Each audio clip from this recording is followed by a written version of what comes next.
Hi friends, তোমরা সবাই কেমন আছো? দেখো, কাতলা মাছ রান্না করব। আমি গুছিয়ে নিলাম কাতলা মাছ, কাঁচা লঙ্কা, আলু, আর এখানে বড়ি, টমেটো, ধনেপাতা। এটা দিয়ে আমি কাতলা মাছের হালকা ঝোল রান্না করব। হাই ফ্রেন্ডস, দেখো রান্না করতে চলে এলাম।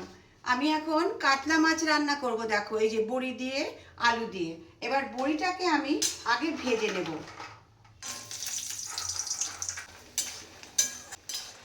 বড়িটা আমি তুলে নিচ্ছি, দেখো ভাজা হয়ে গেছে। এবারে এই তেলে আমি মাছগুলোকে ভেজে নেব।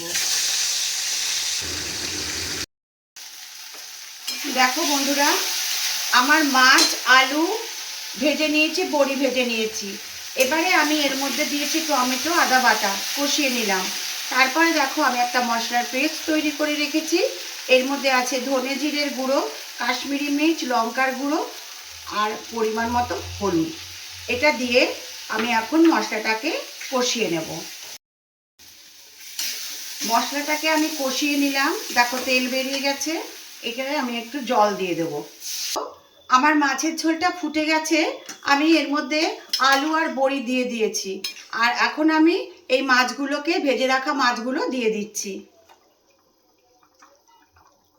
কাতলা মাছের হালকা ঝোল, এটা ফুটলেই আমি এর মধ্যে ধনেপাতা দিয়ে দেব। কাতলা মাছের ঝোল আমার অলমোস্ট ডান। এবার আমি এটাকে বাটিতে সার্ভ করে দেব। কাতলা মাছের হালকা ঝোল আমার রান্না করে বাটিতে সার্ভ করে দিয়েছি। ভিডিওটা যদি ভালো লাগে বন্ধুরা, একটা লাইক কমেন্ট করে পাশে থেকো। আর পরের কোনো ভিডিও নিয়ে অবশ্যই আমি তোমাদের কাছে চলে আসব। Thank you.